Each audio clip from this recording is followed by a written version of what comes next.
Sample problems in dividing mixed numbers. Number 1, 5 and 1 over 5 divided by 2 and 1 over 5.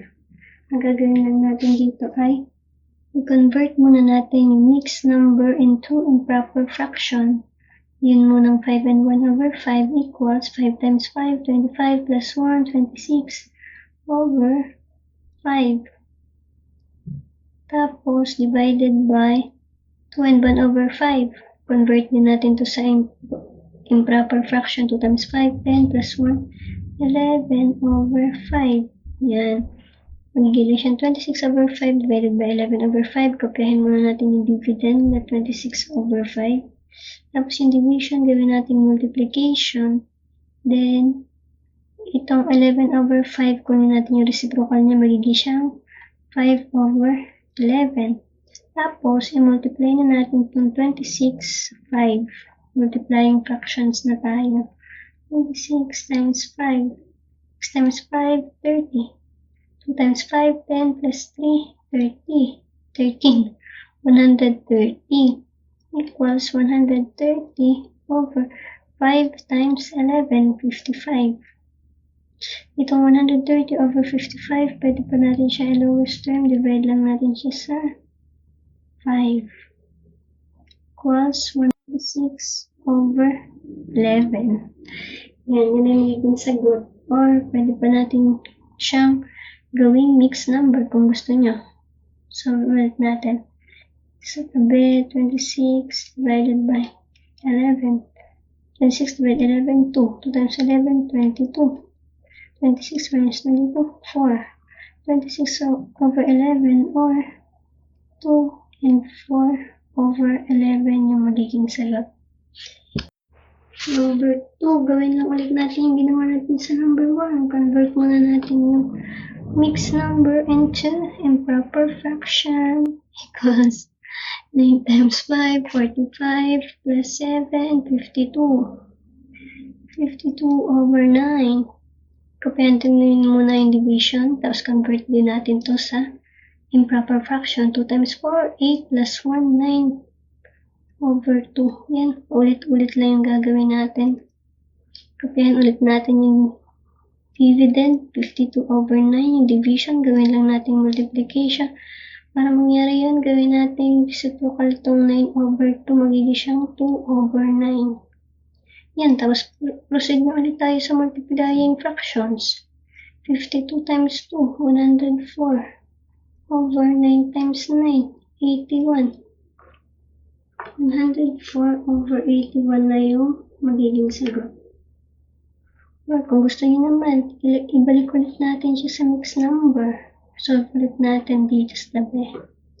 104 divided by 81 ay 1 times 81, 81. 104 minus 81 equals 23. Yan, or 1 and 23 over 81 yung magiging sagot. Yan, pwede mamili lang kayo dito sa dalawa. Number 3, 4 and 6 over 11 divided by 2 and 1/3 divided by 3 and 3 over 5. Paulit-ulit lang yung gagawin natin. Convert natin yung mixed number to improper fraction. Itong tatlong to convert natin. Okay, equals 11 times 4, 44 plus 6, 50 over 11. Division, kopyahin mo natin yung division. 2 times 3, 6 plus 1, 7 over 3 divided by 8 times 5, 15 plus 3, 18 over 5. Yan. Para ma-solve to, yung division, kailangan natin gawin multiplication. 50 over 11. Division, gawin natin multiplication. Tapos kunin natin yung reciprocal nitong 7 over 3. Division 3 over 7. Okay, ganun ulit yung gawin natin dito sa kasunod. Division, gawin multiplication. Yung 18 over 5. Kunin yung reciprocal, magiging siyang 5 over 18. Yan, ganyan lang siya kasimple. Tapos, multiply na natin yung numerator sa numerator. 50 times 3, 150. 150 times 5. Complete natin para sure.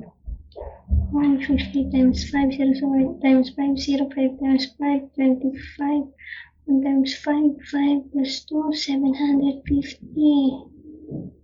750 over 11 times 7, 77 times 18. Hala, masyado malaki to. Okay na yan.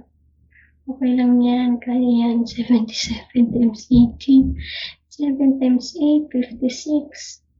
7 times 8, 56 plus 5, 61. 1 times 7, 7. 1 times 7, 7. Yan. 6, 8, 7 plus 6, 13. Hala, masyado pa malaking ibigay ko number sa 1386. 750 over 1386. Itong 750 over 1386, pwede pa siyang i-lowest term. Divide lang natin sila parehas sa 6. Hindi ko naman hinulaan yung 6. Kinalculator ko na lang siya. Okay. Kaya magiging sagot 750 divide 6, 125 over 231. Yan. Ito na magiging sagot. 125 over 231. Proper fraction na to kasi mas maliit yung numerator kaysa sa denominator. Yun lang, sana may natutunan kayo dito sa dividing mixed numbers.